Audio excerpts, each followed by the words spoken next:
Im Grunde seit 2016, wenn man es so formulieren möchte, die öffentliche Meinung gehijackt wurde. Ja, weil man die Geldzuwendungen und Geldströme sehen kann, die einerseits direkt an Zeitungen, aber zum Beispiel auch an den Wissenschaftsbetrieb, an die DFG, an Stiftungen, an NGOs gegeben wurde. Natürlich alles zum Guten, ist ja immer nur für das Gute, ne? Für die Sicherheit, für die Demokratie, zu unserem Besten. Und das sind dann, oder an die Antifa, ja, die inzwischen herrschaftstreue Antifa. Und das kann man halt jetzt messen. Und ich bin ja immer für empirische Daten. Also insofern ist das Argument, bei Corona war der Ausschlag richtig groß, ist richtig.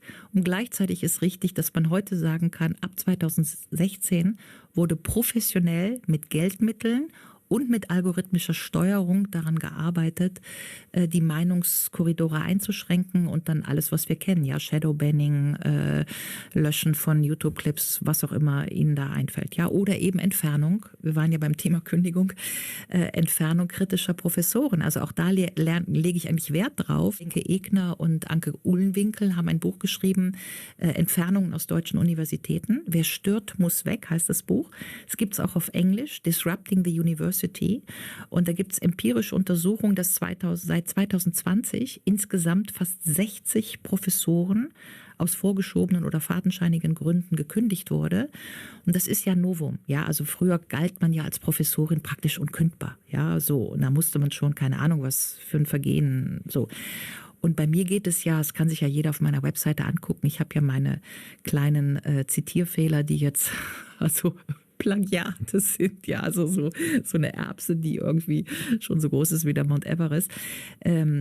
Das habe ich ja öffentlich gemacht, das kann sich ja jeder angucken, ja. Jeder macht ja irgendwann mal einen Fehler, ja. Aber wenn jetzt so kleinste Fehler zum Vorwand genommen werden, um eine Kündigung zu konstruieren und das dann zufällig in den zeitlichen Zusammenhang fällt, wo ich 2 Bücher geschrieben habe, diese sogenannten Plagiatsvorwürfe, die erschienen dann am 4. Juni, 2 Tage später in der FAZ. Die waren aber, jetzt wird's noch interessanter, am 3. Juni schon abends um 22 Uhr auf Wikipedia verlinkt. Also Wikipedia wusste am Abend des 3. Juni schon, dass am 4. Juni das und das über mich in der FAZ stehen würde. Damit will ich sagen, es spricht schon einiges dafür, dass das eine orchestrierte Geschichte war von einigen Leuten, die irgendwie gesagt haben, so die Gero wollte bei Lanz von einem amerikanischen NATO-Russland-Stellvertreterkrieg sprechen, habe ich ja auch, ja, und wollte ein paar Fakten über den Ukraine-Krieg erzählen. Das wurde nicht zugelassen, weil mir das Wort sozusagen permanent verboten wurde, ja, mit Agnes Strack-Zimmermann. Und am Tag danach steht auf Wikipedia Plagiat und noch einen Tag später ist es eine FAZ. So, also daraus würde ich schließen wollen, dann wie gesagt, dann gehe ich bei Lanz raus und denke mir, oh, das war jetzt aber mal eine heftige Nummer, ja. Da habe ich gesagt, ich lasse mir doch den Mund nicht verbieten, also muss ich jetzt alles in ein Buch schreiben, was ich bei Lanz nicht sagen konnte.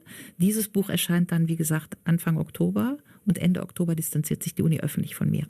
Und was jetzt interessant ist, dass es am 13. Juli, also die Plagiatsvorwürfe waren schon draußen, gab es ein Sommerfest der Bonner Politikwissenschaft.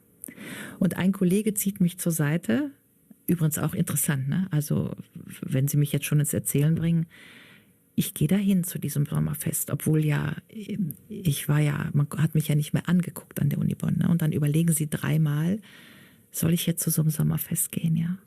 Habe ich gedacht, ich gehe erst recht, ich gehe da jetzt hin, einfach, ich gehe da hin, ja? Aber Sie haben ja so, ne, so, Und dann komme ich da an, Sommerfest im Garten, und ich stehe da am Eingang.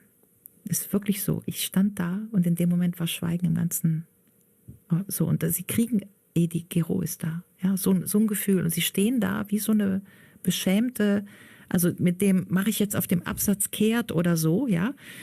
Da habe ich mir so eine Bierflasche natürlich organisiert.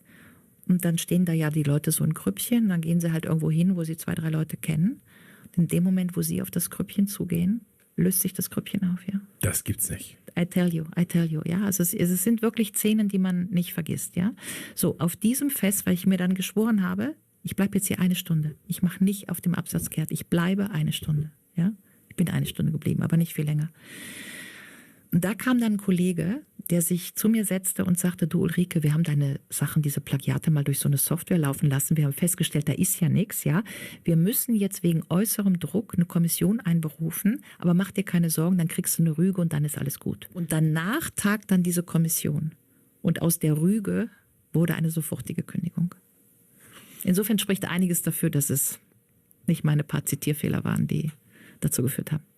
Das ist das erste Mal, dass jemand so klar diese These formuliert mit dem Zensurbericht, dass im Prinzip der Wendepunkt 2016 war, mit Trump-Wahl und mit Brexit.